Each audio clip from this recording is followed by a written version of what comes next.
Alright guys, in this problem we're going to be solving literal equations, and we'll do a couple examples here.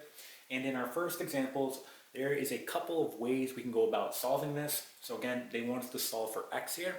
So let's go over the first way in which you could do this problem. Okay, so we're simply just going to multiply both sides by x here, right? So you're going to multiply both sides by x. Okay, this will naturally cancel, and now you're left with xm equal to x plus c. Okay, let's go ahead now and subtract x on both sides, right? So we're going to subtract x on both sides. And we're going to get the following. We get xm minus x equal to c. Okay, now at this part it may not be as apparent, but we have to factor here.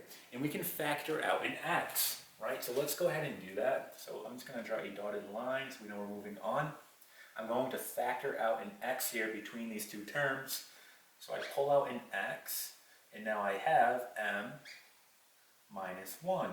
And this is equal to c. Okay. Our last step, let's simply just divide now by m minus 1. This will cancel, right?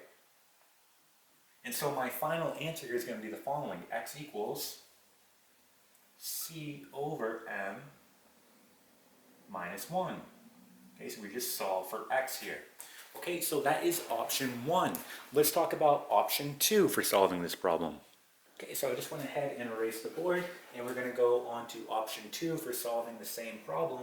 And if we look to the right here, we see that we have two terms sharing the same denominator. So as a result, we can rewrite this the following way, where we have m is equal to x over x, and then plus c over x. Okay, this here is exactly the same as what we have here, and we can rewrite it like that because, again, these two terms are sharing the same denominator, so we simply just broke it apart. And now looking at this, right, we know x over x, well, that's just going to be 1, right? So rewriting this, we have m equal to 1 plus c all over x. And again, we want to solve for x here. So let's go ahead and subtract 1 on both sides. By doing that, we now get m minus 1 equal to c all over x, right? And now let's multiply by x on both sides. This will cancel. Okay, so just drawing a dotted line so we can continue on. We now have the following. We have x times m minus 1 equal to c. Right? And now last step, just divide by m minus 1. Okay, so we can see here we're going to get exactly the same answer as before. We get x equals, and we're going to get c over m minus 1. Okay, and this is going to be your final answer. Alright, let's try another example.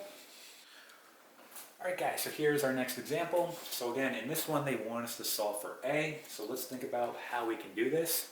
Well, I have m plus b times a equal to n times a. Okay, so I can actually factor out an a if I move this term over to the right. And in order to move this term over to the right, I have to subtract, right, b minus a on both sides.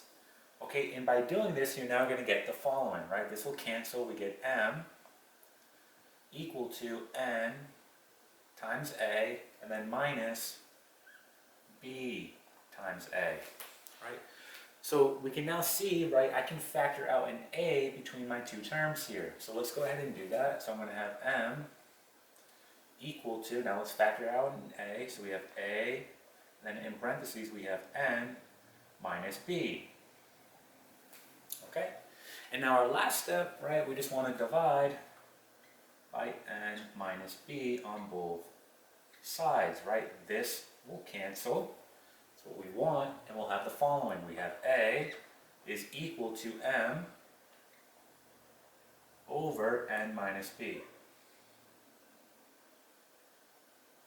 And this here is going to be our final answer. Okay, let's try one more example. Alright guys, so here's our last example, and here they want us to solve for a. So this one's already set up where we can go ahead and just start factoring, right? We can factor out an a between our two terms here. So let's go ahead and do that. So let's see what happens. We're going to get n equal to, again, let's factor out an a, so we have a, and then in parentheses we have times 2b minus 3c. Okay. Now again, at this point there's nothing else I can factor out here, right? So we're simply just going to divide both sides now by what we have in parentheses. So we have 2b minus 3c, right? This will cancel. We have to do on this side as well, so 2b minus 3c. So we're going to get the following here. A equals n over 2b minus 3c. Okay, and this here is going to be your final answer. Alright, so that is solving literal equations.